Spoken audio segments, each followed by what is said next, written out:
Poppin' knuckles, gotta love it. What's going on, everybody? We are live, and just gonna highlight the very self-deprecating comment here. How's everybody doing? Welcome to episode 42. I like that. I like that name, Silent Mandible.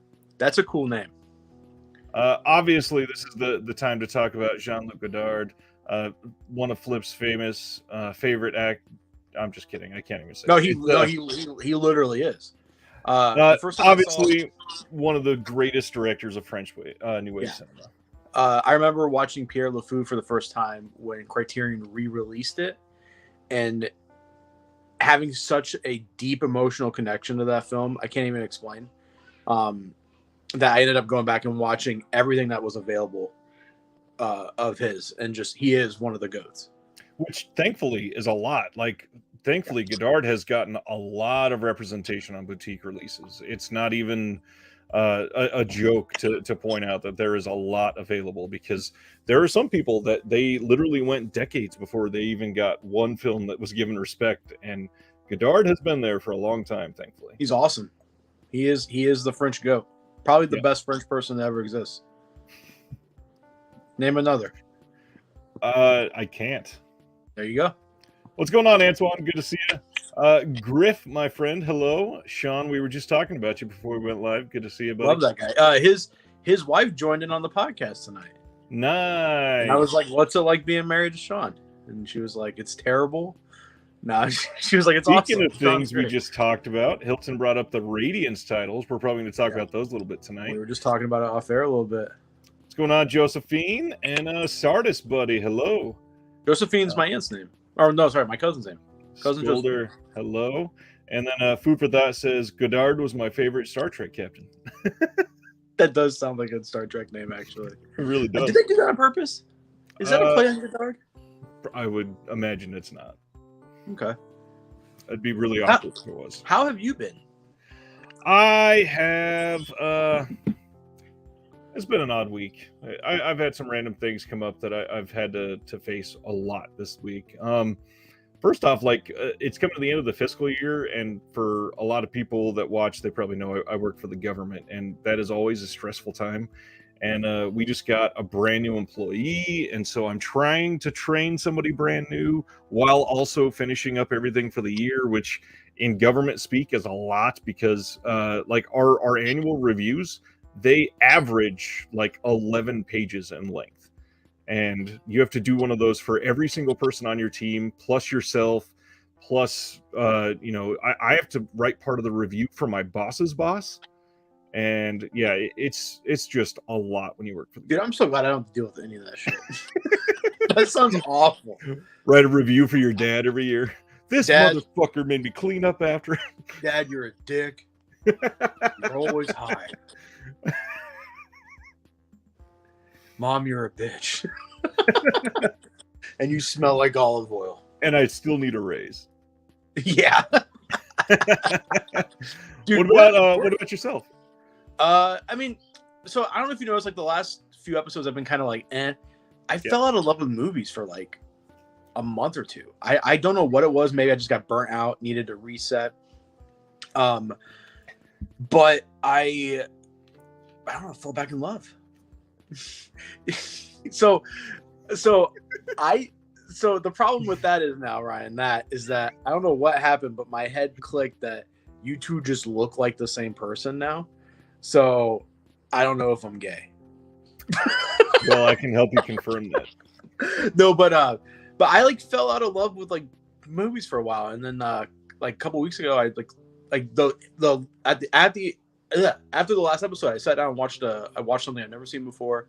Fell back in love with movies, and then now I've been mainlining Shaw Brothers titles again, but it's Shaw Timber. I have to. That doesn't mean to dive into what you just got out of the pool from diving into. Don't roll your... It's Shaw Timber, brother. Okay? But I did watch a couple new things on my pickups. Well, first off, we got to hear what brought you back into movies after that. I was bored one night and was like, I'm going to watch a movie. I was like, I don't want to. You just said you watched something new.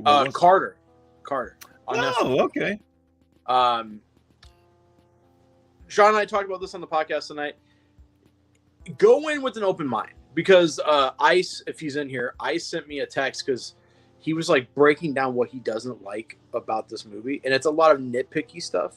This movie is just coolness for the sake of coolness, action set pieces for the set of action set pieces, and it's great. Sean and I both gave it a 4.5 stars. Like, we both loved it, and then that kind of just like repumped me up, and then I ended up watching like The Equalizer again, watching some Jackie Chan stuff, and then I started watching The Samurai, which was a TV show. Started watching that, and then now it's September and it's Shawtember, so I started watching Shaw Brothers movies, and just they're so awesome, dude. They're so cool. They're so good. And I started watching anime again. I'm feeling better. I'm glad you're feeling better as you drink from an energy drink. I would like to point out that as much as it's Shawtember, we gotta widen your palate. I mean, this whole episode, all we can talk about now is horror because of how much you love horror. I got a stack of stuff that I'm gonna be watching over the next couple of weeks. That some of it's palate widening. Can we get into pickups? Let's please do it. Rudy Ray Moore box set. Nice. Finally squeezed the trigger. Thought about it a couple times. I love Dolomite. I have not seen Disco Godfather or Petey Wheatstraw. I hear Petey Wheatstraw is the best movie. It is my favorite. Yeah. So I am excited to dive back into more Ruby Ray Moore. Kind of expanding Hong Kong action movies. So I do want to give a shout out. There's this eBay store called Goody Emporium. Have you heard of them? Yeah. I'm not saying this because they sent me a free movie, which they did. They sent me this Pre-Man Silent Fury. Never heard of it. Indonesian action. Looks pretty okay. So thank you to them. But I picked up Drive 4K and then 2 new Chameleon films, Breaking News and Exiled, from them. And the packaging was incredible. They were literally shipped it overnight. I'm blown away. They gave me like a $10 refund, and then it came the next day. So I don't understand what that's about, but incredibly nice. Free movie. And it came with a free movie and some stickers. So fuck yeah. I told them that I had a YouTube channel, and then they sent me a free movie. So I actually linked them to this show. So nice. Hopefully they're watching. But I want to talk about this company, Chameleon Films. So first, I do got to say I did reverse the covers because they have that ugly Australian sticker. Yeah, in Australia. But thankfully, they had reversible art without the sticker. This feels like, I'm not just saying this because of how awesome this is, but it feels like Criterion when they first started. Like almost exact same case, a booklet that is not like thick in content. Well, it's got a lot of content in the booklet, but the build quality of the booklet is incredible. And we're talking like pages and pages and pages of notes on this film. So you get a really nice thick essay. This movie in particular, Exiled, has two new audio commentaries by Frank Jane. 2. I haven't listened to either of them, so I don't know what that's about. But it says 2 new audio commentaries by Frank Jane. I just watched the movie. It looks incredible. I don't think they did the transfers themselves. I think this is like a transfer that already existed. But the package is great. So it comes with a booklet, 2 commentaries, a new video essay on the film, a new interview with the composer. They did translate new English subtitles. There's another video essay on Josie Ho, the making of Exile, behind the scenes footage, and photo gallery. So that's just for Exile. And then they did Breaking News, which, by the way, both these films, I think this one's a better one. Have you ever seen Exile? Not yet. Came out in 98? I think it came out in 98. It came out the year before The Matrix, I think. And no. Sorry, it came out 2006. I'm way off. I could have sworn those were both 90s movies. I thought these were 90s movies. This feels like a 90s movie. And it's awesome. Really, really cool. just stylish. It's about a group of hitmen who have to go kill a guy. They don't, and then their boss sends another group of hitmen after them. And it's got some of the coolest gunplay in the movie. The thing I really like about this is they use squibs, but when they explode, it's not liquid. It's like red smoke comes out. Really cool. It's a really cool effect. So that's Exiled. Just almost nonstop action. And then breaking news.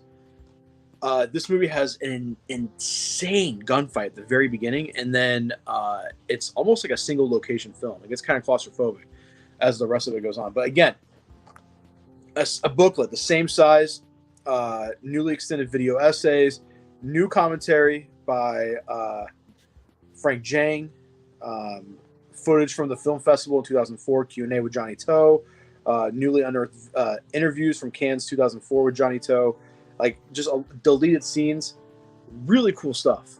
So really pumped about this. Now the other thing that's going to get me stuck with this label is that I don't know if they're numbering their spines.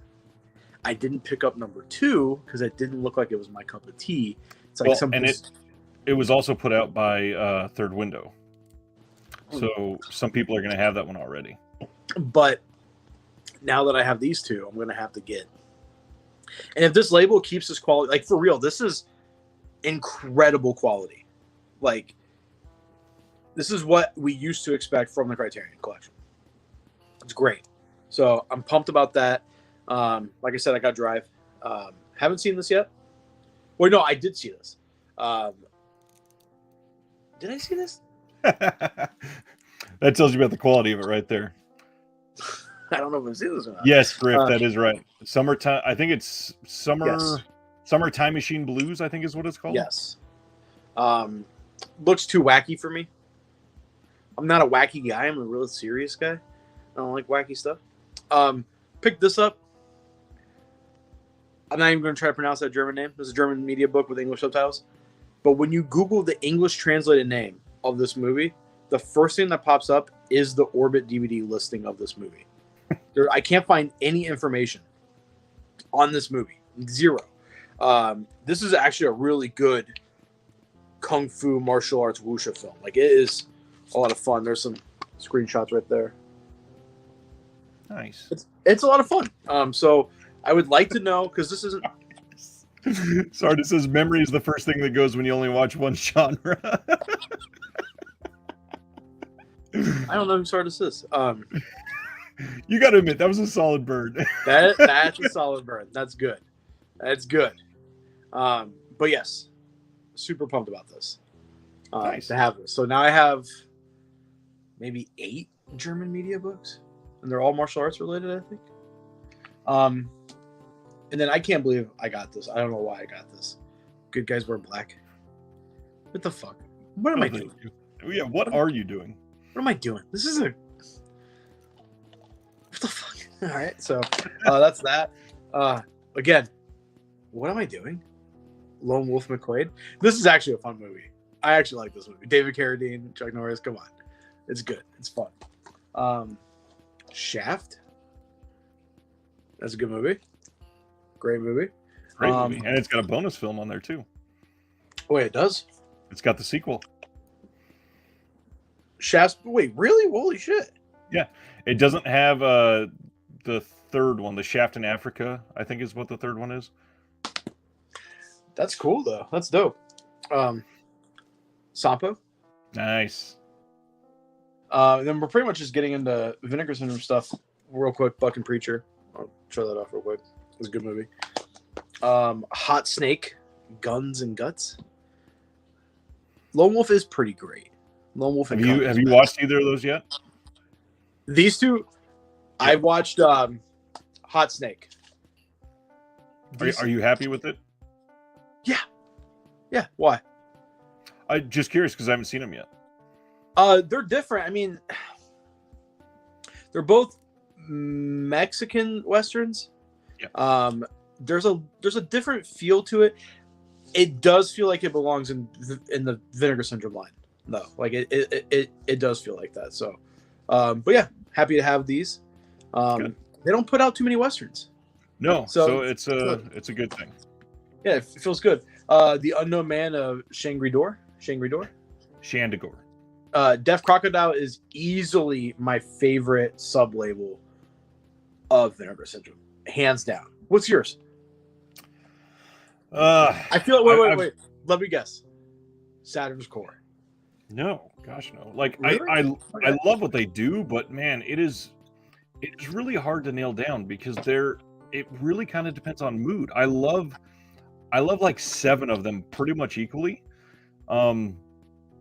Like Utopia. I love random off the wall documentaries, and they've given us like 6 of them.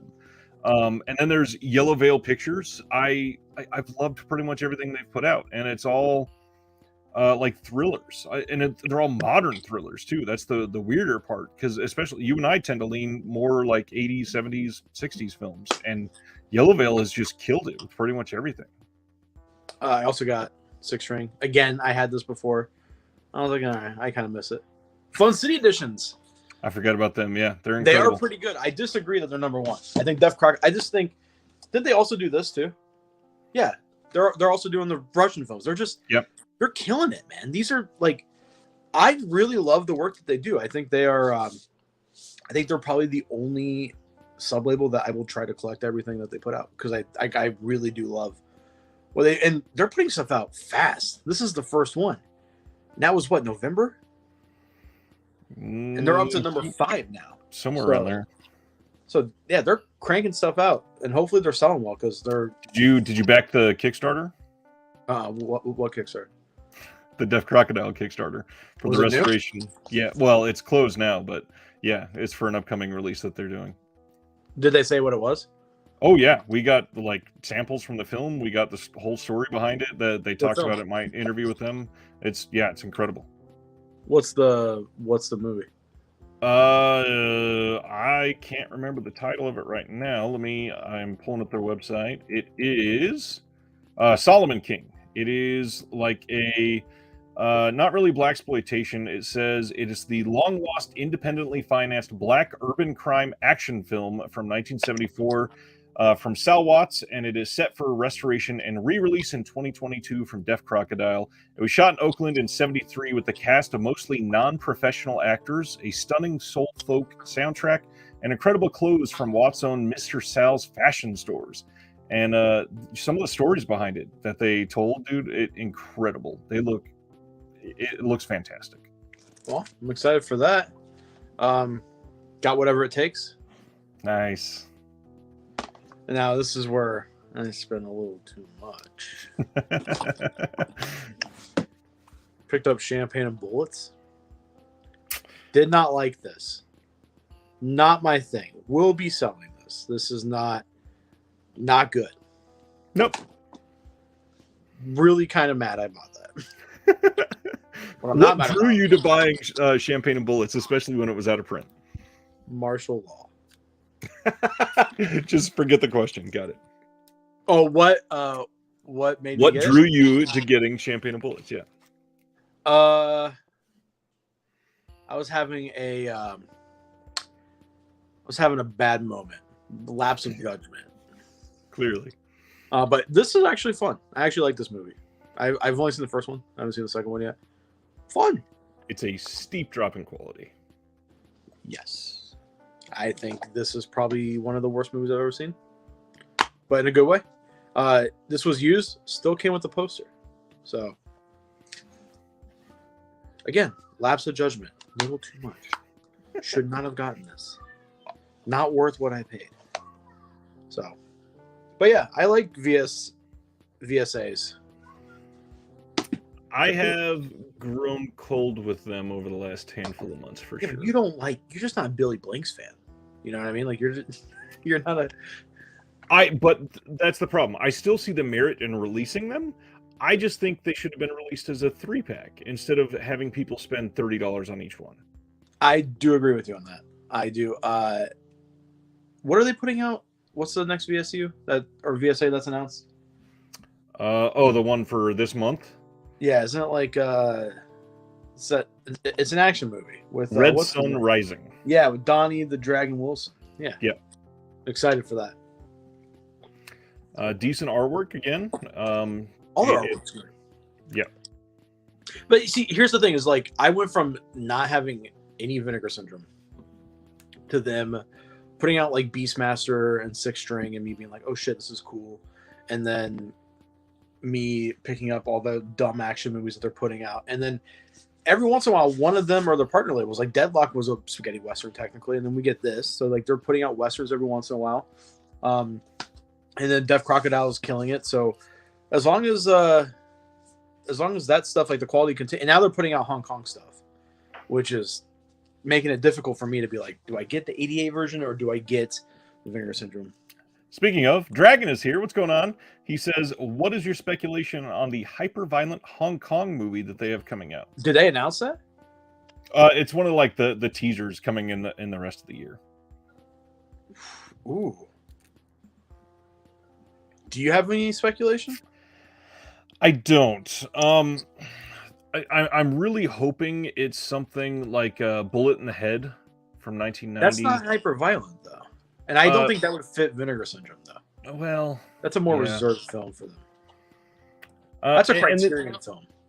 This is where it gets a little difficult because we had, 2 years ago, it might be a little easier to nail down, but now we have like a handful of labels that dabble in this sort of thing. So it's kind of hard to speculate on if other labels are going to fight for very specific films because they're seemingly going down that line or not. So I don't know. I am probably going to pick up their version of Iceman Cometh, though. I would not be surprised if they put out Riccio for the States. I'd be annoyed. I'm so tired of the double announcements, dude. Just remember, it's because we play with imports. There are so many times that people are looking at this as multiple announcements, when in our reality, it's meant for a different geographical location.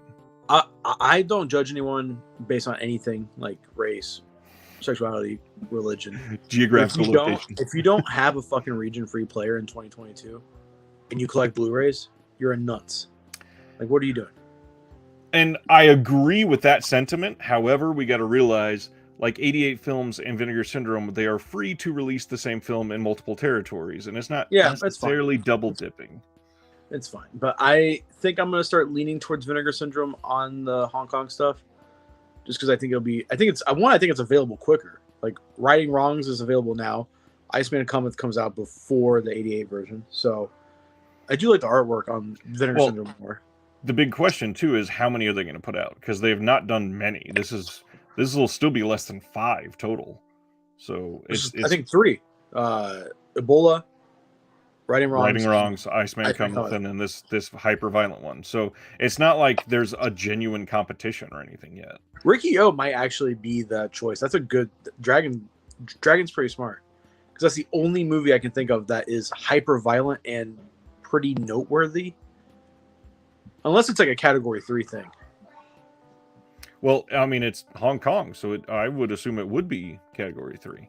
Because when we say Hong Kong and hyper violent, I mean, there's got to be something that is category 3 at that point. Say, what's up, guys? What's up, guys? Say, you're watching The Disconnected. She wasn't disconnected. All right, it's time for Beck. Can I have a kiss? Okay. I love you, sweetie. I love you. Have a good night, okay? Good night. I'm going to use that in my next intro. Oh, Discovery Cinema. Don't give out free plugs, Bridge. What are you doing? Oh, man. They said it's directed by an undisputed master, and that's throwing me a bit. Yeah, I mean, I like the director of Riccio. Riccio, Seven Curse, Men from the Gutter, but he's not. I wouldn't say he's an undisputed master. Yeah, definitely. Maybe not. Eric, could you come up with some stuff, man? If he's still watching. David says, I've heard that the 88 Films version of Iceman Cometh is longer. I do believe they have a third cut on the 88 Films one that will not be on the Vinegar Syndrome one. And their Righting Wrongs thing with the randomized ending is cool. That's a cool It's a cool gimmick. It's a gimmick, yes. It's a big gimmick. What's up, film blogger Sam? How you doing, Sam? You, brother? My sister was all about your daughter coming on. Dude, she's so cute. I love my kid. Like, not to toot my own horn, but I made a beautiful kid. She's so cute. I can't. She got her mom's genes. I mean, we can fit her in yours. Just start giving her some energy drinks. She's already practicing her martial arts. Oh yeah, she doesn't need no energy, dude. I think if I gave her a monster, she'd blow the world up. Wouldn't be I good. can't imagine my oldest kid on an energy drink. The one that's in the football. Yes, He could play he could play the whole roster. he kind of already can. He's gonna be like that scene in Sonic where Sonic's playing baseball, and he's doing every base. SJ just got Watership Down. Have you seen Watership Down? Love Watership Down. It's so well made, but it's so depressing. Love that Not movie. a feel-good movie. Not at all. Have you been watching Game of Thrones? I have not. Good. A lot of I incest. would have to watch the original show first. A lot of incest. Which is kind of factually correct, like the royal family, you know? Rest in peace to the queen. She was a great cousin to her husband. Hopefully, she was, though. They were third cousins. I mean, I'm not going to argue with Do you that. have any third cousins that you'd you know? shack I up? have never understood how the whole cousins thing. I've never looked into understanding all that. And so in my culture, it's okay to marry second cousin and farther out, which I think is wild. I have two cousins that are married that are second cousins, and I'm like, whatever you guys must be British. I don't know what's going on with that. But yeah, you can marry. So it's like first cousins is like your parents' siblings. Second cousins is your grandparents' siblings' kids. Right? Isn't that how that works? I don't know. And then, Okay, so- then on top of that, it gets worse with the people removed or whatever. So my cousin Josephine, her mom was my grandmother's sister. My sister is absolutely correct here. She said, if you met anyone in our family, you know the answer is fuck no. Oh, that's wild. Okay, Eric says undisputed master. Oh, the Blade. Oh, retelling of One Armed Swordsman. That's a great movie. Have you seen The Blade? I'm not. Of course you haven't. All you watch is Asian films, and all I don't watch is Asian films. I'm just kidding. That's true. I watch a hell of a lot of Asian films that my wife gets tired of it. Why? Can she not read? No, she's fine with that. She just wants a break in between. Never enough. Like, since you talked about them, the first thing that we've watched over the last week and a half is I've finally caught up to and watched all of the Scream franchise. I had not seen the newest Scream until last night. Is it good? It's it's surprisingly decent. It brought some novel ideas, which I really was not super thinking that they could pull off without Wes Craven, and it was decent. I wouldn't say it's a masterpiece, but I would say it's probably tied for like second best in the series with part 2. Yeah. Anything's better than Scream 3 though. I met a girl who had a Scream sleeve, and then she had a sleeve of nothing but Saw. And it was done in like jigsaw pieces. It was actually sick. I was like, that's a cool fucking tattoo. But she was bizarre. In the best way possible. The only thing that would be weird about that for me is that they both kind of have main points of their storylines where they say, like, I want to play a game, or do you want to play a game? I don't know. Maybe they're too similar. Maybe she was all about playing games. Could be. Any other watches that you didn't bring up that you want to highlight? What did I watch? I watched some. I do want to talk about something. I watched Flying Guillotine 2, and I know everyone's sick of me talking about Asian kung fu movies, but this one's very specific, very important. Dude, he's so funny. Sean. He's so funny. I think he puts his name as something every time he joins Anchor. I think today was Kam Margera, which is pretty good. Hillary Clinton is definitely my favorite one that he's done so far. But if you've ever seen the first Flying Guillotine, it's this very like almost elegant movie where it's like a political drama that has some well-directed action, nothing too zany, even though the weapon is zany. But outside of that, it's more grounded. The second movie, directed by two different people, it's pretty fun. So yeah, they just introduced hundreds of characters. It makes no fucking sense. It's edited like fucking Michael Bay snorted a line of coke and was just punching his keyboard and was like, fucking yeah, next scene, cut. It's ridiculous. It's so much fun though. Oh, and I rewatched Portrait of a Lady on Fire. Nice. That movie That makes is me really very sad. different. I love that movie. That's top 10 favorite movies of all time for me. Wow. I love that movie. Might be top 5. It's good. I gotta ask you have not been to a theater anytime recently, right? I saw Ambulance in theaters. That was Okay, most recent. so you have not seen Barbarian, and Dude, I will you're like the throw out fourth there. person. All the employees that I have been like, dude, have you seen Barbarian? Like, what the fuck is like? You mentioned it, and then I think maybe Sean had mentioned it to me, and then like all these employees are mentioning it to me. I'm like, what the fuck? Barbarian is genuinely one of the greatest films of this year. Easily top 3 horror, no doubt. It is a breath of invigorating fresh air, and I really hope the people that are going to see this go in blind, because there is so much that comes out of nowhere that I did not expect, did not think would ever happen in a movie like that, and it was absolutely the worth going to the theater for sure. Oh fuck! It's that good? Oh yeah. I might have to go see it. It had a couple of like the genuinely funniest moments I've seen in the theater in the last couple of years, and it was serious. Like there was actually some creepy things. It was one of those movies full of some what the fuckery that you are not ready for, and it just it's really well made. About a girl who rents a house and there's someone else in there. Kind of. We'll say yes, because that's all they showed in the first trailer. But even that is almost too much for people going into it. Like, I think I had seen the trailer at some point and I just forgot what it was about. And going in knowing nothing, it helped. It is that type of movie where it helps not seeing any of the imagery beforehand. It is a wonderful thing to just go in and just be along for the ride. Will I be scared? In a couple scenes, you actually might be. Dude, the scariest shit happened. Taylor's been out of town. Her parents went to Florida, so she's house sitting. And I'm home alone with the dog, and I took the dog out to go pee. And in the distance, I hear, and my dog doesn't growl. She's a little cocker spaniel. She fucking perked up and was like growling. I've never heard her growl like that. And the whistling kept happening.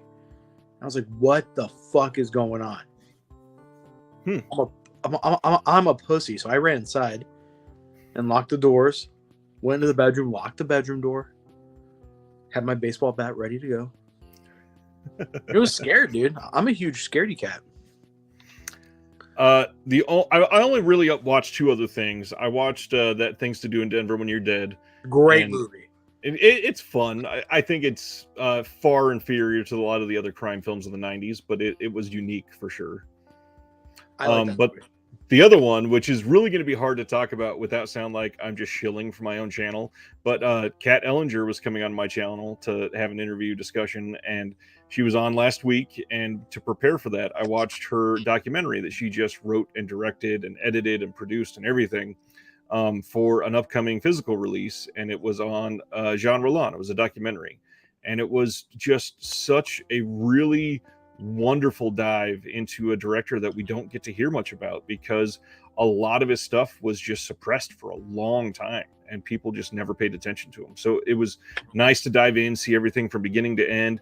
Dude had a wild life, had weird, like his mom like got around, and because of that he had weird people in his life. Really great documentary. Highly recommend when it comes out. Well, when's that out? They actually have not announced yet. I would not be surprised if Arrow announced it as a December title. But the thing is, I don't know for sure that it's going to be an Arrow release. I do think it is, but it could be a Radiance release, because Arrow helped produce it, and Kat is also an employee at Radiance now. So You want to talk about? That's a perfect segment. You want to talk about Radiance? that's why I set it up like that. Yeah, Radiance Films. We got an announcement yesterday for their first 10 films. And Wild that they announced so much. First thing to bring up, that they are selling a 3-year subscription. And they said 2 to 3 movies per month. Well, it's different. 2 to 3 movies per month in the first. Wow, 2 to 3 movies per month for the first year. Or is that right? Maybe the wording was a little weird. Let me pull it back up because, but it also includes box sets too. So if you look at their site, what it says for what you are going to be sold out already.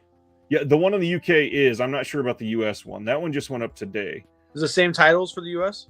No, there are going to be a lot less. So they said we anticipate releasing 2 to 3 releases a month in year 1, 3 to 4 a month in year 2, and 4 or more per month in year 3. And that will possibly get adjusted for a box set. So in other words, you are able to guess that you're going to be getting at least 24, 30, 60, like literally like 100 movies basically over 3 years. And in if you bought the UK subscription, it was like $1,850 US dollars, which that's not that bad. That's a lot of money. But it's for 3 years worth of releases. A Vinegar Syndrome subscription for 1 year this year is probably going to be over $1,000. Should I do that? The one in the US, I believe it went up for $1,200 today. You know what the course of this podcast is going to be? My taste is, I'm going to slowly morph into you, and you're going to slowly morph into me. Pretty soon you're going to be like, dude, I watched Lone Wolf and Cub for the 100th time. I did watch the first one. And I'll be like, bro, I'm too busy watching fucking Scream again. Loving it.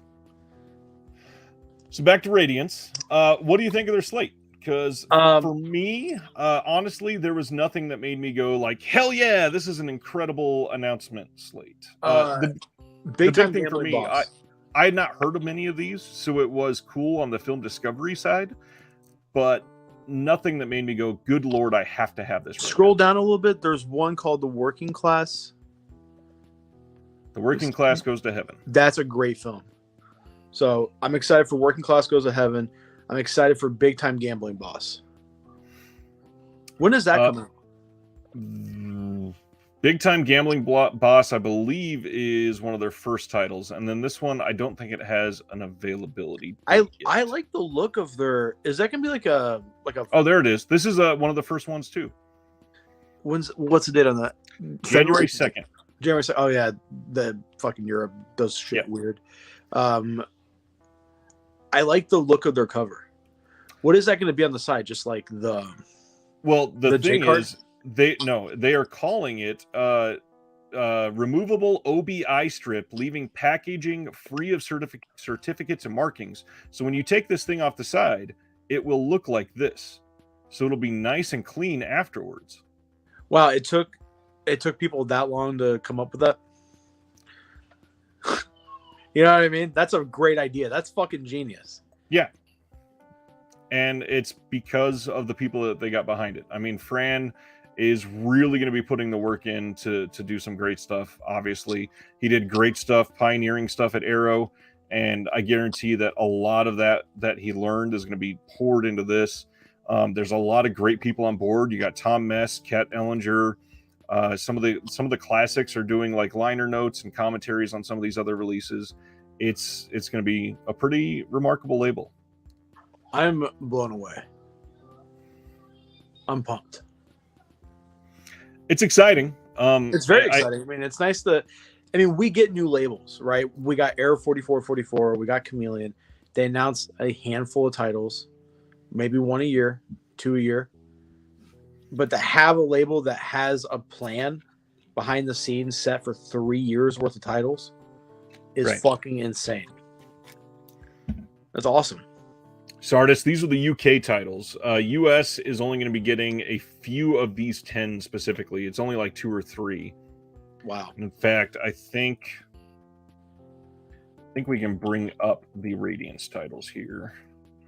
Is in the U.S. So we are getting Big Time Gambling Boss? Big Time Gambling Boss, The Sunday Woman, Red Sun, A Woman Kills, Fill Her Up with Super, and let's see. I think that's it that has been announced for the U.S. so far. But you can see here they're looking at $25 as like the going rate. That's not bad. But when you look at their plan for the U.S., this says that they're going to be including how many? We anticipate 1 to 2 releases a month in year 1, 2 to 3 in year 2, and 3 or more a month in year 3, which means you're going to be getting 12, 24, 36, 3 times, at least 72 Blu-rays for $1,200. That's not bad. I mean, it's only you're looking at like $16.50 per title for 3 years with free shipping for the entire time, and then you're also getting a tote bag and some other random gifts and stuff that they'll be including as well. So I do like that this pricing, because for the longest time we've accepted 40, with Arrow and Criterion, and then people like Radiance and then 88 pricing their Shaw stuff at $20. It's a fucking steal.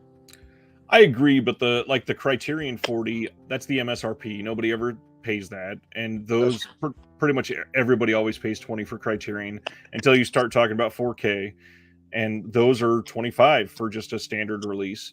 But then we start talking about stuff like Vinegar Syndrome, where some of their releases are literally $60 for 2 cuts of the same film. So is that Thriller? Yeah. Are you referencing Thriller with that? I think that's one of them, yes. But I mean, also that was 3 or 4 discs, 2 4K discs, and 2 Blu-rays for the same movie. Right, yeah. So I understand that costing some more, but I would love to see the price go down on these. However, inflation everywhere, I can only unfortunately see it going up. I personally thought the lineup was intriguing. I like the uniform look of everything. I think Big Time Gambling Boss is a great film. To finally see that outside of fan sites in official capacity is going to be great. With a lot of love on it, yeah. With a lot of love on it. So I'm pumped. It's going to be a label I'm going to probably be really interested in collecting. So SJ wants to know any thoughts on Halloween Ends. Did you see? I don't remember. Did you see Halloween Kills? No. Last year.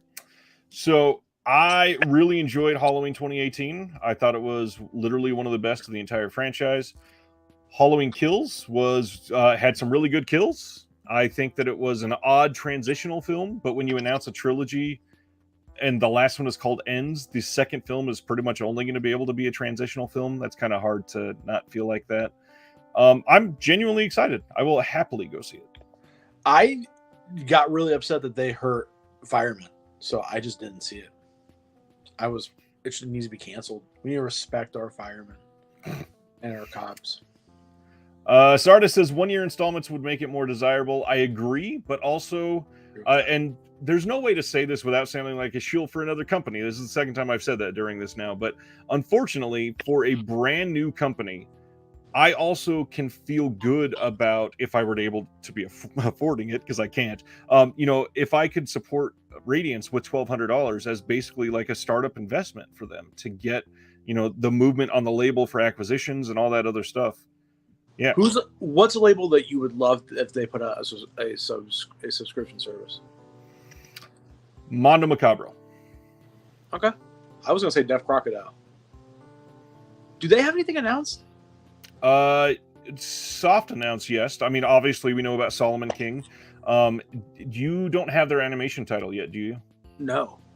So they put out 3 out of the 5 that they've put out so far. They put out an animation title, and there is like a sister film of that coming in the next 5 or 6 months. And then there's a couple others that they alluded to. Their interview on my channel is remarkable. I'm going through the interviews. I just finished the Error 4444 one. I'm going through them on nights where I have to wash dishes, where I'm like stuck at least for an hour at the sink. You know what I mean? So yeah, by the way, that interview was great. Those 2 dudes are nerds. You could tell that they just love Yep. Hong Kong cinema and Asian cinema in general. So their announcements were fucking awesome. And we talked about that last episode, I think. Yep. But man, I'm so fucking pumped for what they have lined up. David agrees with Mondo Macabro. John says Severin. Nerd of the 80s is here. What's going on, Cam? What's going on, bud? Dustin did not like Kills upon release, but enjoying it now. And I think a lot of people are like that.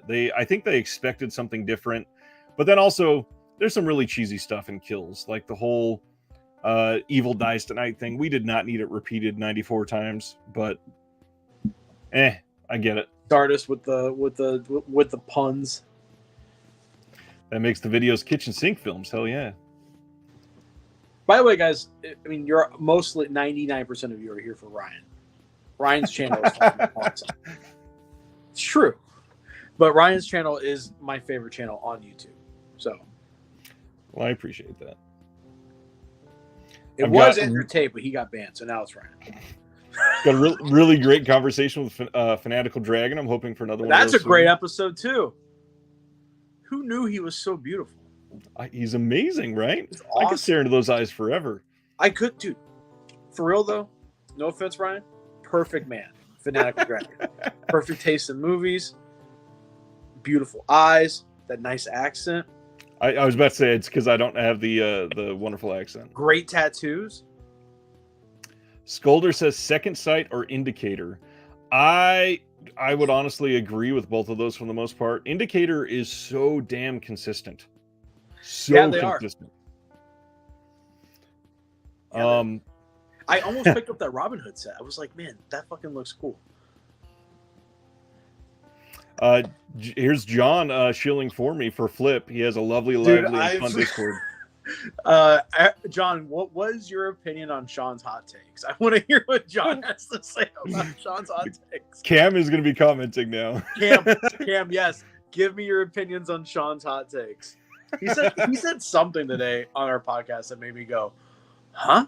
I was like, what? What are you doing?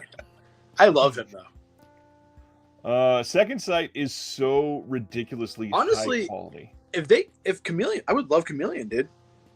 Oh, Cam said Jesus Christ. That's awesome. That's hilarious. The only thing about Chameleon is they haven't announced anything else yet, which I agree they shouldn't, because their first wave got slightly delayed, so they don't want to piss anybody off, so they're holding up a little bit. But man, I just want to make sure that they're able to continue first. They teased election, because whenever they're having an election in Australia, they're like, an election is tomorrow. And we're like, yeah, Foo's awesome. We all love Foo. But he's got some takes. Speaking of wonderful accents. Oh, God. It's so welcoming. And he's a ginger, too, on top of that. He's like a better looking Ed Sheeran. I love we were talking on the podcast and he was like, I forget who this artist is. He's like, but they're a because so Foo is married to a black woman, a beautiful black woman. And I go, you guys should have babies. You guys would have a black baby with orange hair. And I go, have you ever seen a black guy with orange hair? And he was like, yeah, there was an artist from England. And I was like, Ed Sheeran? And he was like, yeah, known black man, Ed Sheeran. Ed Sheeran, who got with his Galway girl, the known black man. I mean, he hangs out with Stormzy and all them, so I mean, he's like an honorary. Stormzy is so good. Stormzy's fucking dude. I went through a whole phase where I listened to nothing but like old school grime. For like back when I had a fucking M3, I was just playing like German whip blasting all day. That stuff's good. Stormzy rocks. I love how on this show we can go from discussing, speculating on future Vinegar Syndrome releases to, the what's coming from Radiance films to how good Stormzy is. Stormzy's great, man. Stormzy's awesome. I still think it's hilarious that John Peters says Foo ignores me anymore, but his takes are wild. Foo, why are you ignoring John? Come on, man. Oh man. So what else is going on with you? Because I feel like we, obviously we stopped doing them once every week, and now we both got a little bit busier. Thanks, SJ. Appreciate that. That's awesome. Ooh, Cam is watching Pearl Thursday night. What was that? The follow-up to X. Oh, wait, did you see X? I don't remember. Mm-mm. Dude. Wait, X there's a is, sequel already? not only that, they've announced a third one. Ty West filmed them back to back to back. Huh. Oh, SJ, I will always answer your questions. Just keep commenting. We're here for you. You don't have to pay us. That's enough for 3 monsters, dude. 2.5, let's be honest. Let's buy 2 Oh, get one free damn. on my house. Clerks 3, too. That's awesome. Is X good? X is great and feels very genuinely. I think this is a flipped sort of movie. It feels like a well, first off, it's set in the 70s, and it feels very like grindhouse adult set horror film about a crew that's filming a porn movie, and they need to rent a place to film, and they basically use a barn house next to somebody on their property, and they don't tell them what they're going to be using it for. And then there's this old couple living there, and it's just a gross movie after that, and you find out why. But there's some really incredible cinematography. Like, there is a lake there, and this is one of the best uses of a drone shot I've seen in ages, because they're seeing somebody on the dock of the lake with somebody swimming, and they shoot up with the drone above the lake, and you see what is going on and why the lake is dangerous. And it's just such a great, really tense scene in the film. I'm gonna have to watch it. Oh, Nerd says watch Barbarian. Everyone. Yeah, genuinely incredible. Is that streaming? No, it literally came out last Friday.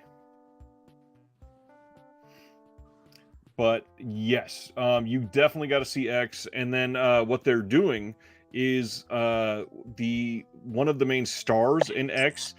She has a backstory that they alluded to. So they're filming, or they filmed and made, and coming out this Friday is a movie called Pearl, which is set back in like the 1920s or 30s.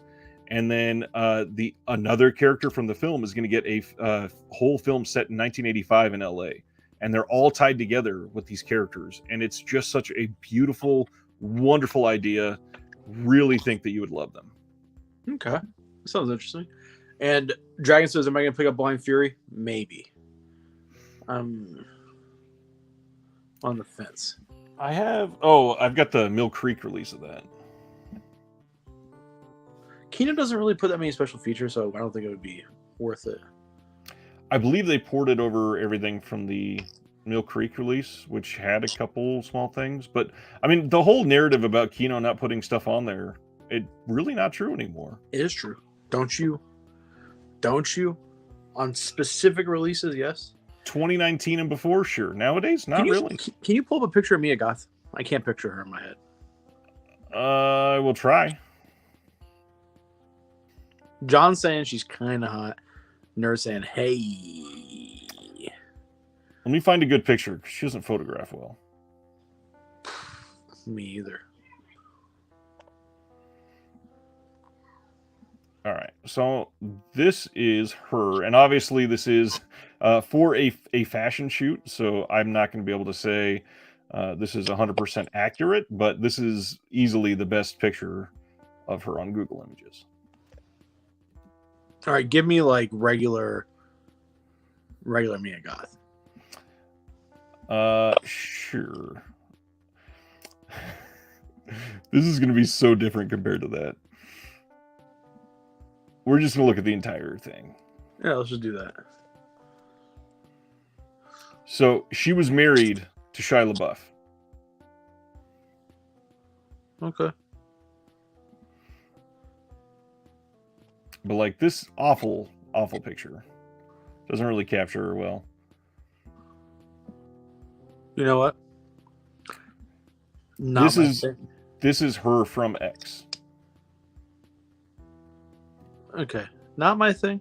I'm happy people like it though. It opened in a new tab. I meant this one. Okay. Anyways, not my cup of tea. I understand that. Oh, he said show him the Pearl poster. I like eyebrows. I think I've seen that poster. I've seen that poster. Wait, for the movie Pearl? Yeah. Okay.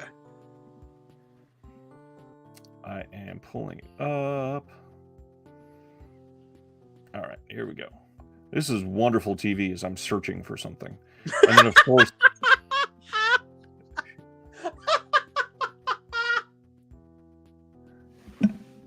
Wow. Oh, man, who says good, Mia dude. Goth is how Italian teens announce their goth phase to their parents?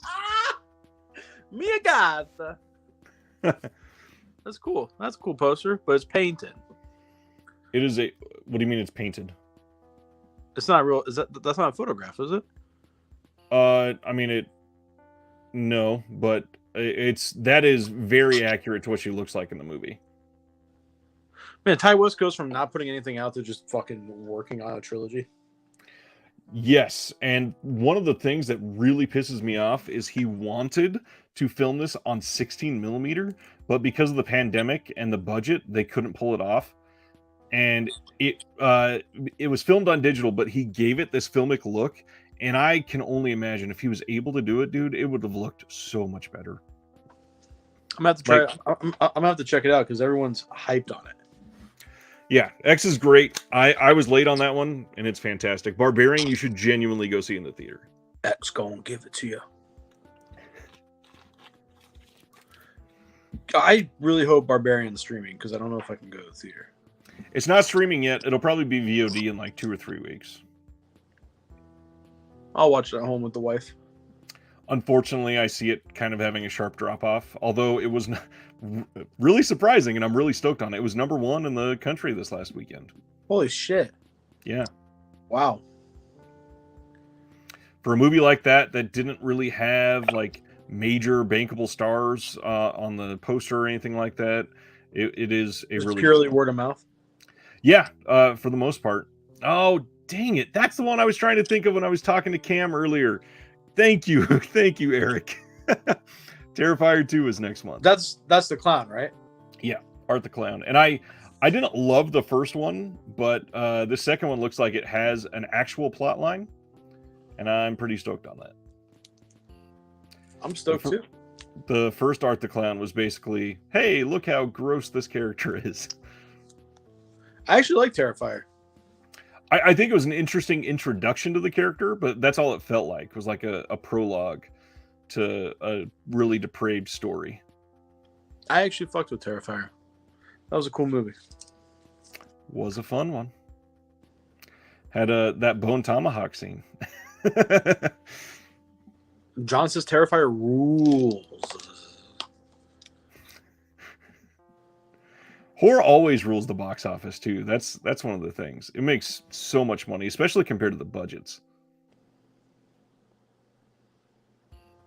Much more than Lone Wolf and Cub. All right, so let's get down to it. I brought up spooky season in the title. Why don't you love horror? Why do you say you don't love horror when all the time when we talk about it, it's a horror movie that you love? Because it's fun. It's fun to keep the joke going. But is there an actual thing behind it? Do you really think inside that you don't like horror, and then each one is just surprising that you do like it, or is that? I don't. But jokes aside, I don't hate horror. I just don't go out of my way to watch horror movies. I don't seek them. I'm not excited for them. Right. I get told to watch them. If I do, I end up enjoying it. I don't own too many. It's just not a genre that I have an affinity for. I get that. But Giallo's cool. I fuck with Giallo. So. And that's the thing. I think you fuck with all horror. You just, it's not something that you run to. It's not your first choice. Nope. When I come home, I'm not like, man, dude, I want to watch fucking Jason do the same thing in 13 movies. I go, I want to watch this Japanese guy do the same thing that every other Japanese guy does in all the movies that I watch. That's what I say. I always go, I'm so glad you said it, not me. I mean, if you're gonna, you gotta be self-aware. You gotta be able to poke fun at yourself. True that. But yeah, I mean, I like what I like, and I do like horror. I guess I just don't like. I'm excited for Barbarian. I'm gonna go in blind just because everyone's talking about it. I'm gonna be like, all right, sweet. But I would much rather watch fucking. I don't really have any kung fu. Oh yeah, I do. All this shit. I'd rather watch this over and over and over and over and over again. You know? No, I don't know actually, and that's only because I'm not built like that. I can't just watch the same stuff over and over again. But there's so much. You know what I mean? There's there's 500 samurai movies here. Probably 200 westerns. Yes, the quantity is high, but a lot of it feels very samey. You got to be honest. And Underrated show. Have you ever seen this? no, gosh, of course not. You haven't seen Monkey, dude? No. This has an English dub. Oh my gosh. This shit's awesome. I'm sure Sardos has seen it. This stuff Even like this got exhausting for me, just watching 5 of the Scream films. I see what you post on Instagram from your letterbox. And It is extremely varied. it's mostly 90% horror. Lately, it has been because my wife has been pushing for us to watch complete franchises. That's actually a cool idea. You guys So should we've try been this out going with start to finish. We're talking about horror franchises. So I'll tell you what. In October, I'll do a whole month of nothing but horror. 31 days of horror. I will. You have to send me that list. Send me the list of movies that you made, and I'll watch them. It watch is the same ones. on my channel, linked in the picture. Okay. On my announcement video. If I have it, I'll watch it. If it's readily available, I will watch it. I will watch Pretty much 30. Most of these are readily available. I will watch 31 horror movies in the month of October. I As a am promise. for sure going to hold you to that. I'm for promise. Okay? October, nothing but horror. All right. The Ring. The Ring 2. Ringu.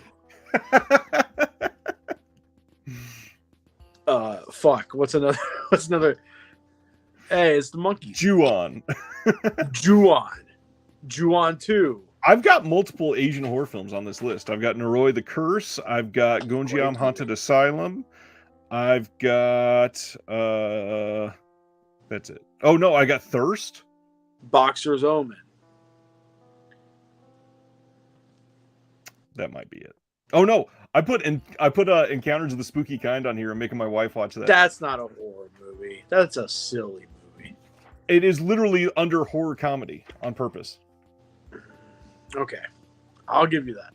I'm gonna watch nothing but Western horror movies. The Descent, one of my favorites. Great movies. Is that the divers that go? Not divers, like the Spelunkers. cave divers. Yeah. I'll watch Western horror movies for October. Last Life wants to know if you've seen Retribution by Kiyoshi Kurosawa. No. Have you seen anything from Kiyoshi? You like not even Cure? Oh, I've seen Cure. Yeah. Okay. I don't think I've seen Retribution. Is that actually. Akira Kurosawa's son? I believe it's not son. It's like nephew or something like that. Let me pull him up. I'll watch Resident Evil 1 through 100. Please don't. I actually like those movies. I actually like those movies quite a bit. Let's go on Ice. Oh, he is not related at all to That's Akira just- Kurosawa. Damn. Sick name, though. Yeah, lucky. Yeah, I'll watch nothing but Western horror movies in the month of October. Retribution. This is a great poster. I need to see this. I'm going to need something anyways. I'm getting shot out. What's going on, Ice? I put the bunny game on the list, and yes, not only is my wife going to watch that, but I also am having my mom watch with us for most of it too. The fuck is Bunny Game? There's a lot of like prostitution beating in that movie, if I remember right. I just realized I look like Kevin Smith when I do that face. A little bit. God damn. Dave says, do you see the Resident Evil and Underworld movies as horror, sci-fi, or action? Action. I mean, I don't really classify them just as one. I kind of did that video a couple weeks ago on my channel for horror subgenres, and this is one that I would say, like, especially the Resident Evil films are very much like horror action. It's a genre I like to call hot chicks kicking dicks, you know, because that's what they're, you know what I mean? It's like the answer there is kind of like see all of the above. I'm gonna have to get a list going of horror movies, of Western horror movies. I've already got one made for you, man. Well, they're not all Western, I guess, but I'm gonna try to like throw some stuff I already like love in there, and then mix in with stuff I don't know. Have you ever seen have you seen the sequel for The Descent? Or the sequel? Mm-hmm. Dude, colored me shocked when I found out Wrong Turn had like 100 sequels. I was like, it's what? not 100. I think the first one with Eliza Dushku was pretty good. I think there's 6, and then a 7th one that's also called Wrong Turn. I like Wrong Turn, and I like the one with the Eliza Dushku, right? Yep. Yeah, it's a fun movie. Ooh. Ice says, besides the Death Proof and Inglorious Bastard shirts pre-orders tomorrow, friend just linked me another site doing an I love I Saw the Devil.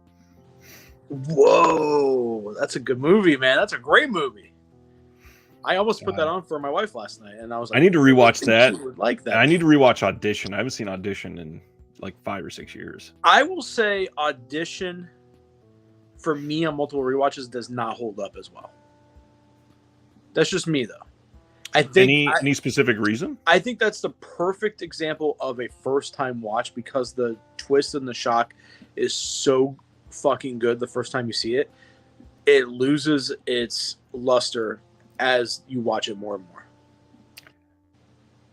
That's why I'm saying wait like 6 years between rewatches.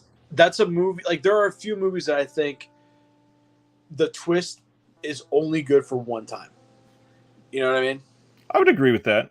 Like the very first Saw movie, I think the reason why the first Saw was so good is that twist at the end is good. But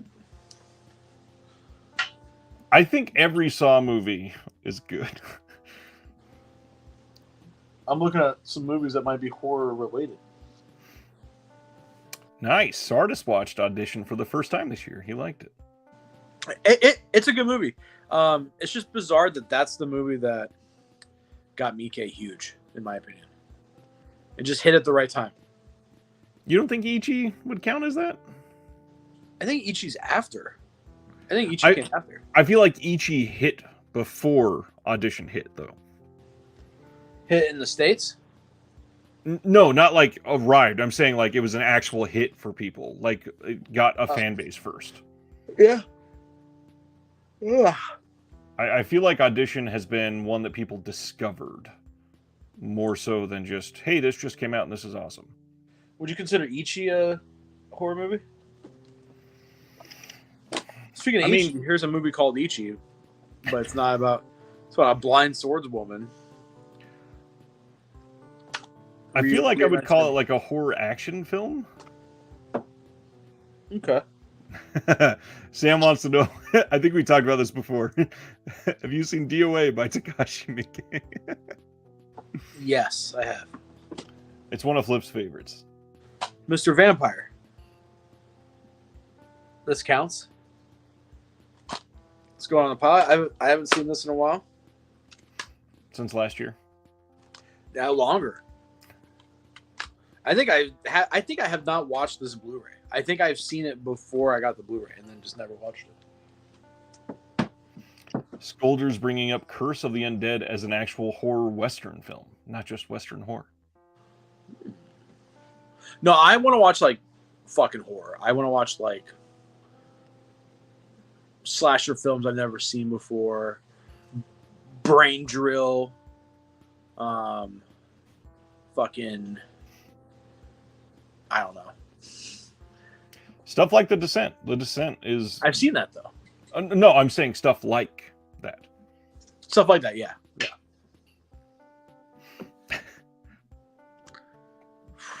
That's rough, dude. That's a rough one, brother. I can't give you that. Oh, man. We have some any- funny viewers. we do. This is some Who pretty do you good think's the stuff. funniest? Ooh. I mean, it might be Sean. Yeah, I would say Sean. I'm gonna have to watch. Yeah, but dude, those have releases, Oh yeah, Mondo Macabro DVD. huh? I'm gonna have to watch Day it. of the Beast is a great movie. Is that the Korean movie? No, that is Spanish, I believe. I don't speak Spanish. Just being like, I'm not gonna watch a foreign movie as I own 99% foreign movies.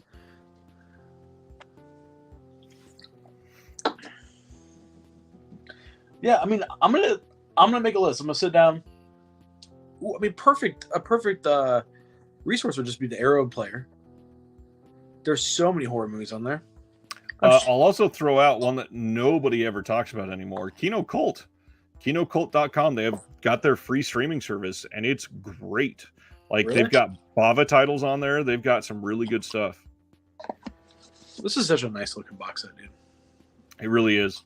Benny Loves You. That's with the doll, right? The doll. Yep, it's so good. I've seen that. Yeah, The Autopsy of Jane Doe is a great atmosphere. I've seen that as well. Love that one. I've seen that as well. Fanatical says, "Isn't Spanish and Italian like the same thing, pretty much?" God, how fucking dare you, dude? Aren't you and Irish people just the same? What the fuck? How dare you, dude? What a silly Welshman! God, dude, that's so offensive. How dare you, Dragon? I thought me and you were lovers, but I guess my heart's broken now. I love Dragon. Dragon's so awesome. God, I mean, does this count as a horror movie? God, no. I can't believe I got this, dude. There's a commentary by Mike Leader and Artie Venom on this. They paid those two to watch this. Holy shit. Not only to watch it multiple times. Oh my god, dude. Jeremy says the last horror movie I watched was Gate 2. I haven't seen the Gate 2 in ages. Speaking of Jeremy, where the fuck is he? He is usually busy on Tuesdays and Thursday nights. I missed that motherfucker. I'm gonna text him. Oh, dude. So my mom got a new iPad, and I was trying to take a picture of my butt crack with it. So I'm outside in the back of the restaurant trying to take a picture of my butt, and the waitress walks out and just like, "What are you doing?" And I'm like, "Do you want to take this picture of my butt for me?" Pretty embarrassing. Wow. Hey, that's just how it goes. I can't say I've been there. What do you think of we kind of skipped the big announcement. What do you think about Wall-E coming to the Criterion collection? I think it's a big deal. I think it's a very big deal. I mean, Dragon is like, he's like, dude, you gotta get me a copy of that. So he's pumped about it. I like Wall-E. Holy shit, Shaft is 3 discs. Yep, because there's a bonus film. That's wild. I didn't realize people loved Wall-E that much. Yes, there are like 3 Pixar movies that people go super to bat for, and Wall-E is one of them. And on top of, on top of it being, you know, a 4K Pixar release from Criterion, the big deal is that this has lots of implications. I mean, their email announcement said this is our first foray with Disney and Pixar. They name dropped Disney in the email, and that was on purpose. If they were not planning something with Disney, that would not have been included. I'm hoping Black Cauldron gets a release. That's my favorite Disney movie. That is the sort of thing that I would not be surprised at all if it got like a 4K release through Criterion. That'd be awesome. I love that movie. There is, you know, the fact that Disney owns all the Fox titles now, the fact that they have all the Touchstone Pictures titles. There is so much that they could be doing. Yeah, there is a lot that could be needing to be unwrapped in that announcement. I'm pumped. Isis, hopefully this opens the door for more animation, period, not just Disney. I don't think they needed this to open the door for animation. I mean, they've got Watership Down's in some. the Criterion. Yeah, and they've got some. Obviously, they need a lot more, but I don't know. There's a lot that could come from this period. Yes, finally someone wants Black Cauldron other than me. It's a great movie, dude. It really is. Classic. I had that shit on VHS. I love that movie. One of the things that surprised me most is how much both Disney and Pixar value their branding, and neither Disney or Pixar, their titles were not on the cover of that film. That is a pretty big departure for them. Wow. And that doesn't seem like a big deal to a lot of people, but when you're looking at that and their logos are so widely known, that is a pretty big deal. I'm pumped. I mean, hopefully we don't get like a fucking flood of them. I would like them, I don't see it happening as a flood at all. But, I mean, Criterion, dude, the two labels I fucking did not like last year, Vinegar Syndrome and Criterion, are like running for my easily top 3 favorite labels this year. Criterion has had an incredible 2022. Great fucking year, man. Just awesome. So excited.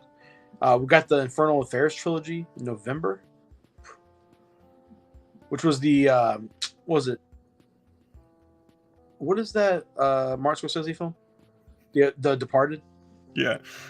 Ice says we need Bolty to review the shitty Winnie the Pooh horror movie. Is that out? Not yet. I think it comes out like the first week of October or something. Looks good. I think it looks good. I like the mask design. I like that goes into public domain and someone's like, we're going to fucking make a horror movie. Well, and what's funny, the timing of it, they had to have made it and just waited like, all right, it's going to go to the public domain in like 20 minutes. Get ready to press the announce button. Yeah, they did turn that out fast. The Wonderful World of Disney is a freaking awesome catalog of material. They really do. They do. But I'm tired of Disney. I'm tired of the mouse. I don't want to support the mouse. I understand that side too. I'm just But tired of it. at the same time, they own a lot of films that I would like a great release. Yeah, I mean, I would like to see Black Cauldron. Like I said, like I'm saying that, but then I would totally buy like a $75 4K version of the Black Cauldron. Who owns The Land Before Time? Why don't we have that on Blu-ray? We do.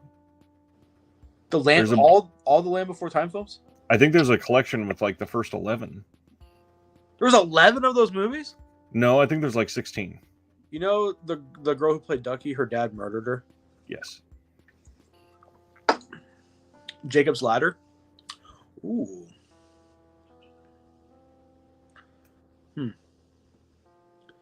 What else would you like? I would like to see the original Lion King in 4K. There are 14 Land Before Time films.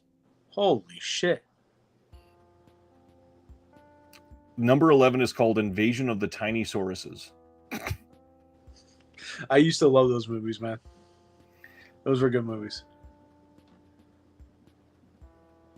What's the last one called? Asteroid? Whoa. What's up, guys? So, this is now the Asian Cinema Podcast. We're only going to be talking about Asian movies. Oops. There we go. Oh, shit. Ryan's back. We're back on the other tab, and I just went backwards on this tab. Oops. Let's see. The last one is called Journey of the... Holy shit. Number 13 was released in 2007. Number 14 was in 2016. And what's it called? Journey of the Brave. Is that when the asteroid comes? Dude, That's how Brave Journey. cool would it be if that's the kids' movie? The final scene is the asteroid coming, and then just them vaporizing. I didn't know there was 2 seasons of a Land Before Time TV show that produced 26 episodes. When? 2007 and 2008. Well, I was way past me being a kid.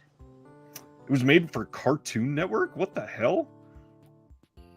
How did I not hear about that? Yeah, what the fuck? It must not have been good. Don't know if they're available, but the old Disney Kurt Russell movies need good releases. Yep, that's true. Like where Kurt Russell's Santa Claus and shit. No, that's brand new. We're talking like when he was a teenager. Oh. Is Kino deal with Disney over? I feel like it is. Not entirely sure. I didn't even. I heard you say Jacob Slider. I didn't see this, but man, that is such a great film. Yes, it is. Best depiction of PTSD easily. Who's your favorite actor of all time?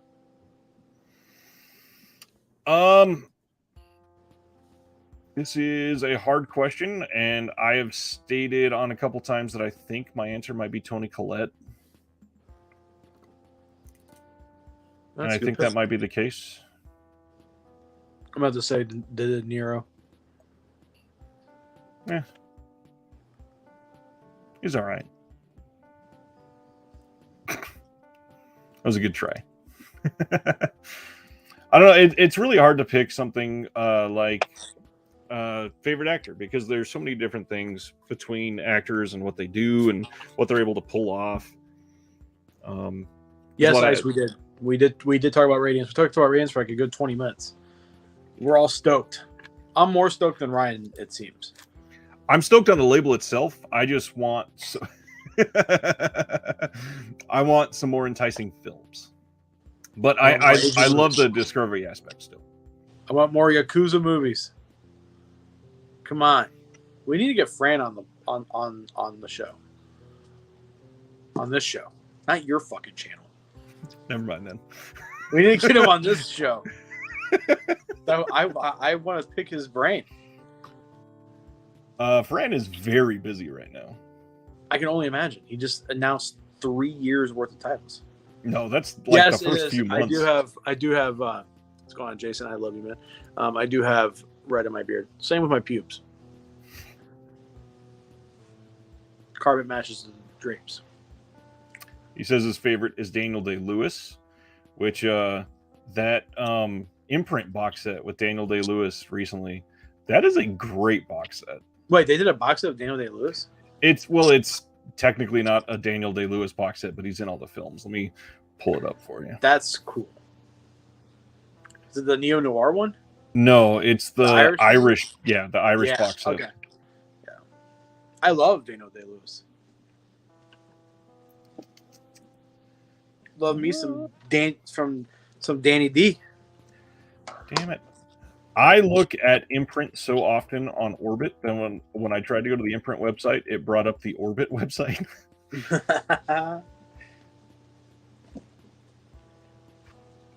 God, imprint puts out so many titles.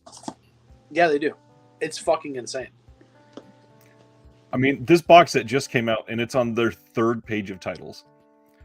It's the Jim Sheridan box set. 4 Irish films from 89 to 97. Wait, is Daniel Day-Lewis Irish? Yes. It's got My Left Foot, In the Name of the Father, The Boxer, and The Field. So we let an Irish guy play Abraham Lincoln? I've seen worse. Disgusting. Daniel Day-Lewis is not in The Field. He is in the other 3. So it's a Daniel Day-Lewis-esque movie. Or box set. Gangs of New York is such an underrated film nowadays. I don't understand how many people are not talking about there was a time period film. where people shit on that movie. Yeah. And that, first of all, that cast is incredible. Fucking damn good cast. Damn good cast. Obviously, There Will Be Blood will always be respected, but Gangs of New York is the one in that comment that certainly needs to be highlighted there. No politics, artists. We can't talk. I got banned from politicking. I was I don't think he notices I muted him yet. Yeah, I did. It tells me. It's a big banner pops up. Good. Host is unmuted. You know what I'm tired of? I'm tired of these motherfucking... I couldn't get there fast enough. I moved it.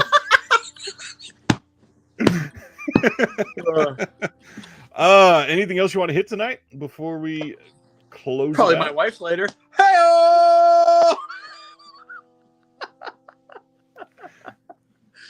And on the bright side, she's already staying at your mom's or her mom's. No, she's here. Damn it. She was before. I love Sars' comment. Humor. Yes. That Willow trailer looked really good. What's that? Willow Smith? I don't know. I whip my hair back and forth. I whip my hair back and forth. Just whip it real good. Hop on out the bed, turn my swag on. Wow. What? That is more words for that song than I've ever heard. That's all the fucking words, dude. I just sang the song. The only ones I've ever heard is I whip my hair back and forth. Hop on I out still the can't bed, believe that turn my was swag on. an actual song. I love that song when it came out, dude. Oh, the TV show Disney Plus, yeah. Now I know what he's Oh, talking about. I didn't even realize they released a trailer. Nice. Disney dropped like fucking 10 trailers the other day. A lot of stuff. Yeah, D23. A lot of stuff. I was like, holy shit. The director of the Peter Pan movie is the guy who did Green Knight. Yeah. That could be amazing. Very good. He said it's his dream project, so fucking stoked. Yeah. I don't think I've ever been excited about a live action Disney remake. Yeah, dude, I'm stoked. Did you see they made oh, I got a new tattoo. How do I show this? You I look got to a new the side. tattoo. Yeah, there you go. I got a neck tattoo, dude. Did your Yeah. mom hit you? Oh, dude, it was not a good thing for either, for my wife and my mom. They just were not happy. No, I got a. I think it's cool. Do you like it? Yeah, it looks decent. Yeah. It's just a sword. So, I'm gonna get a head tattoo now, like on the side of my head. That makes sense. It's gonna be cool. No, I'm gonna be getting a sleeve for the next one. I'm getting a Japanese style sleeve. Gonna do the outline probably November. I need to get a tattoo. It's been Do it, so dude. long. I haven't Do gotten it. a tattoo in 10 years. Fucking do it, dude. I'm very, very poor. Just don't re-up your Vinegar Syndrome What? subscription. I have to. Maybe for 1 month, don't buy 30 releases for one of the Patreon subscribers. Well, first Just you have to buy join the one. Patreon and try to Buy win them some a of them. Kino DVD. And be A like, there Kino you go. DVD. Yeah, there you go. Be like, sorry, Daddy's getting a tattoo this month. This is Kino my DVD. boutique giveaway. Here's a Kino DVD. Flip, you should get the Shaw Brothers logo under your eye. That would Ooh. be a hard tattoo. On the inside of your lip. My cousin's got fuck the 5-0 on the inside of his lip. So he's such a fucking idiot, dude. he's so funny. But yeah, I thought this was gonna. I mean, it was a big deal. My mom wasn't happy. My wife wasn't happy, but they got over it like super fast. So you know, you would look hard with a fucking face tattoo, dude. I'm thinking about getting chow, like the Italian word for hello and goodbye, right here underneath my eye. I think that would look hard. Chow. Not really. Yeah. You don't think that would look cool? You'd have to get like aloha on the other side. No, just chow, brother. I'm not fucking Hawaiian. Not at the moment. No, I'm getting a Japanese style sleeve, so it's gonna go from hand all the way up. Dave says to get a tattoo of the killer Winnie the Pooh on your arm. Oh, yeah. I said the joke right before Drama posted it. Hell yeah. I think I could pull off a face tattoo on the reels though. I think it'd be hilarious if I had sometimes you can see them under my sleeves a little bit, but if I had like no other visible tattoos and then just got teardrops. Dude, that you would be scared because you're a giant. You're like, what did that guy do? What the fuck did that giant man do? I See, definitely if need I some had more. teardrops, it would be more fit. I feel like out of the two of us, teardrops would fit me more. Because you're Yeah. too much of a teddy bear. You look too sweet. Well, I'm also a lot fatter. Dude, we probably weigh. How much do you weigh? A whole lot more than you. I weigh 295. A whole lot more than you. Well, you're also 7 feet tall, so It's whatever, dude. And also, I would say 17% of that weight is in your dick. So The truth is, it's probably about 17% in my feet, with how big my feet. Oh yeah, are. you have big ass fucked up feet, don't you? I'm sorry your feet hurt, buddy. And on top of that, I used to wear a size 18 shoe, and then I lost so much weight that I lost 2 shoe sizes. So Dude, I'm the same still thing under happened to me. 16. I was a 12. And I lost so much weight. I'm down to a 10 and a half. I got little baby feet now. My feet are far from little. I haven't. This is not meant as a dig at you at all, but I've not wore a size 10 since like 3rd grade, 3rd or 4th grade. I know. Teardrops indicate you've killed someone in... No, it's not just prison. It's just anyone. Fanatical, the joke's on you. I want a cavity search. Yeah, dude, I would love a cavity search. Someone's like... Did I tell you, when I was really fat, we were getting on an airplane. They lifted up my fat roll and looked under my fat roll. I was like, what do you think? I got a Glock? I'm not that fat. I'm not hiding a fucking Glock under here. You think I just got like a fucking sword or something? The guy was like, you never know. It's true, though. Never know. I was like, all right, dude. Fat guys just coming into the airport with Glocks on them. Based on my job, it would be hilarious if I got teardrops tattooed on my face and I had to get cavity search every time because I have TSA pre-check and I'm a Department of Homeland Security employee. That'd be really awkward. Dude, if you got teardrops and people were like, what does that stand for? You're like, I'm a big fan of Teardrops on My Guitar by Taylor Swift. And that's what that means. I'm one of the real Swifties. Are you a Swiftie? I mean, I appreciate her work a lot. I don't think I've listened to her last album and a half or so. You know what they say about guys with large feet, big shoes. Big socks too.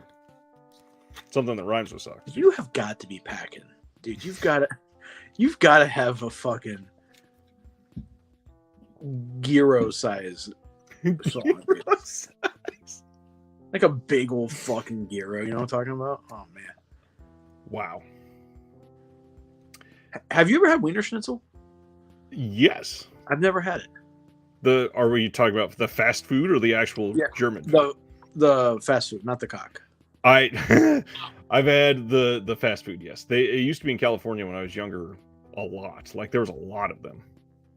Do you guys have like a what chains are near you? That are like not ordinary chains, not like KFC or McDonald's or Culver's is a big one in the Midwest. Culver's is huge here. We have 3. Gosh.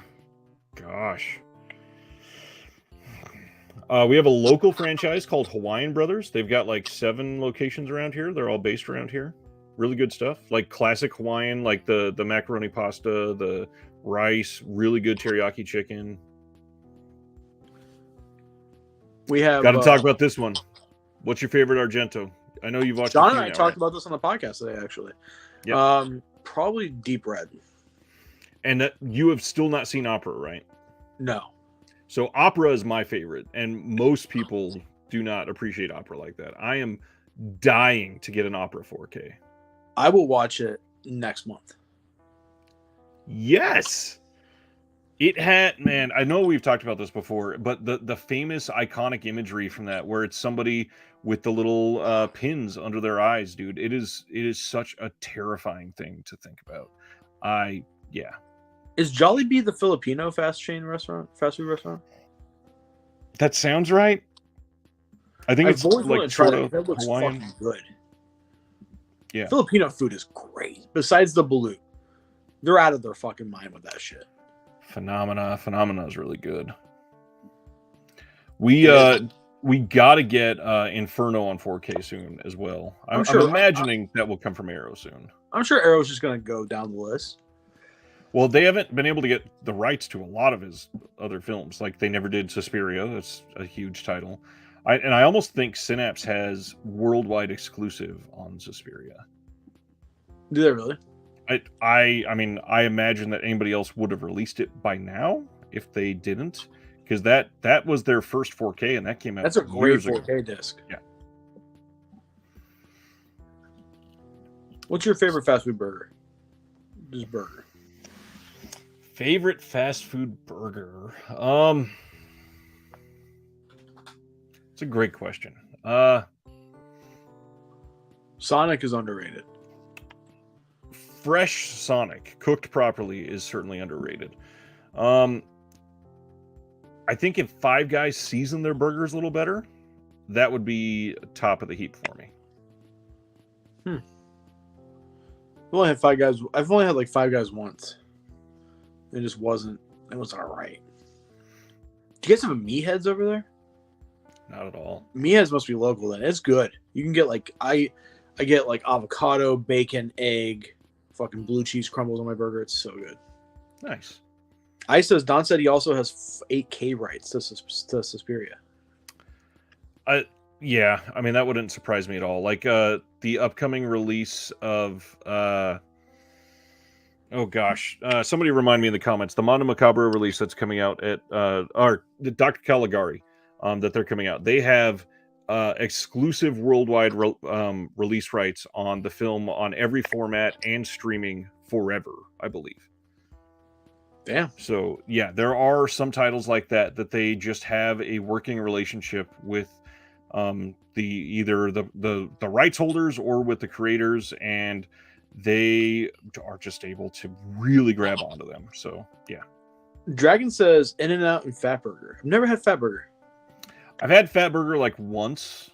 They're all right. In-N-Out I think is vastly overrated. I think it's good.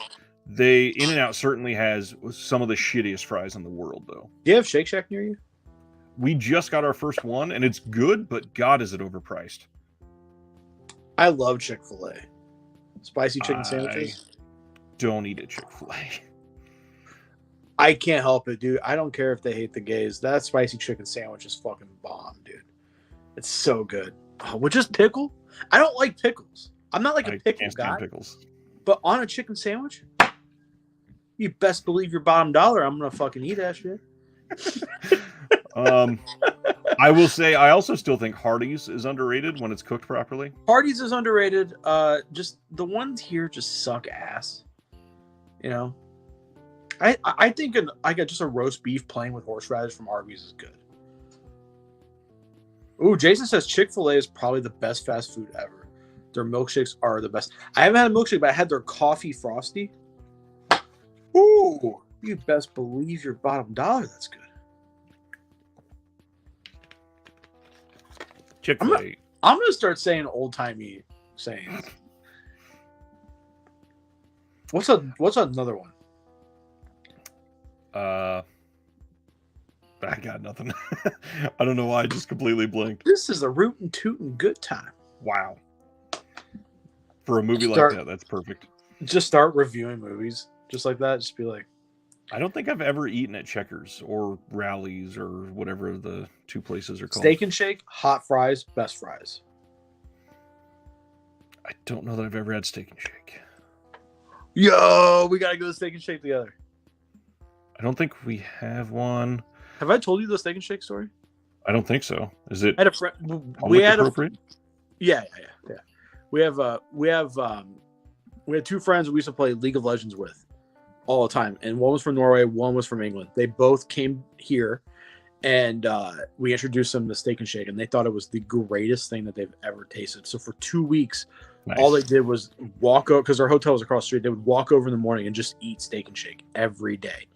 The last day that they're here in America, like a couple hours before they left, Cal walks across the street, goes to Steak and Shake, he's high off his ass, orders $90 worth of Steak and Shake, eats it all, leaves without paying, and then gets on a plane and goes back to England. Awesome. Nice. My wife just walked out. Tay, what's your favorite horror movie?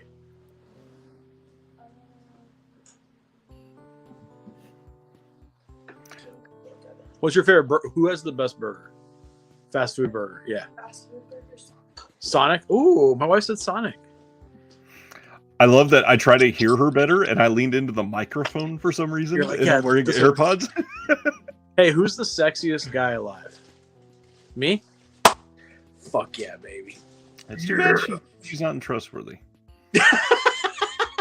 She just laughed at that. I hate Chick-fil-A. They can call it Hitler's chicken, and I would still eat it.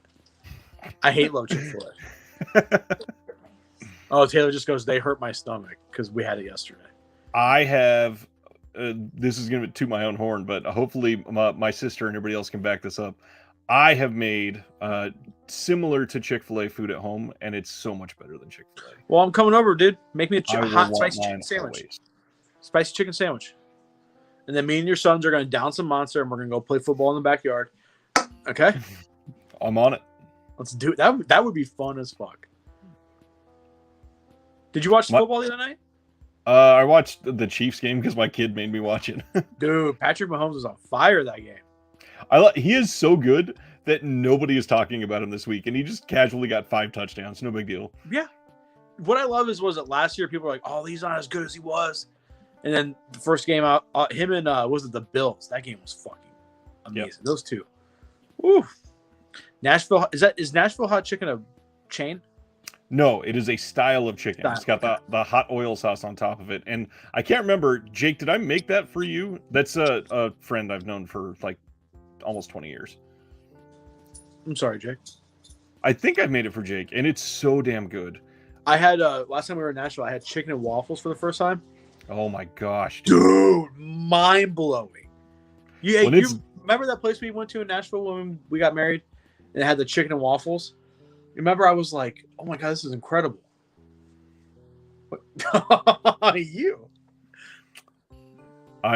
We found a restaurant here in Kansas City that I don't think is open anymore, but it is this little black-owned restaurant, and you walked in, and everything was like super white leather upholstery, and they were just playing soul music the entire time. This place was called. The name of it was Chicken, Macaroni, and Cheese. And walking inside, it was the best food I have ever had for something like that. It was incredible. I had chicken and waffles there, and I was like, oh my gosh, this is heaven. Dude, chicken and waffles is fucking great. Whoever came up with that, God bless you. So good. God bless you. Dairy Queen I think, sucks. Ours suck here, at least. The ice cream's good. Chicken, mac and cheese. Deflex, you're catching the tail end, brother. I don't remember the last time I was able to eat at a Dairy Queen's. Do you have one near you? Yes, I know we have one. Banned from him or something? No, he's just. You don't think about that as like a. Look, it looked like a Boys to Men video shoot. Yeah, exactly. That's awesome. That's. I mean, I don't think of Dairy Queen as having food, more just dessert. Yeah, I mean their blizzards are great. They got rid of the Moo Latte. I don't. Let's see. It's been so long. I don't even know. It was an ice cream frappuccino. Hey, we're on a fucking live stream. What are you doing making so much goddamn noise? Jesus. I'm gonna come over there and beat the shit out of you. I'm just kidding. It would have been so much funnier if your daughter started crying in the background. She's like, Mom and Dad are fighting again. No, I'm just kidding. I would never speak to my wife like that in a serious tone. She's awesome. I mean, she's got to be. She puts up with me. Wow. Your wife's awesome. She just put up with you. That's true. I mean, you're fucking cool, though. That's true. At least your wife has never said, at the beginning of your relationship, your height's a little bit of a problem.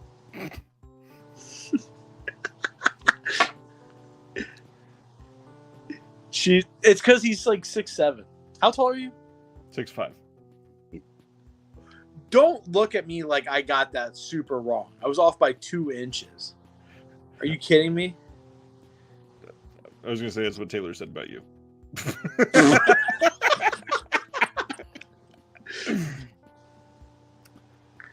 God couldn't give me everything.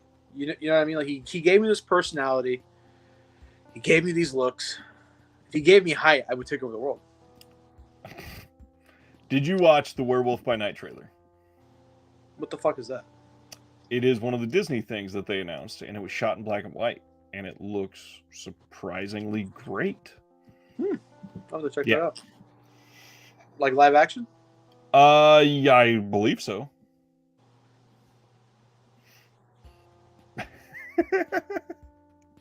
It's not really like a fucking tuna can. It's more like a can of Coke.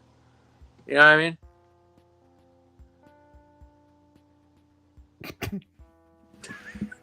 Anyways, you want to wrap it up? no.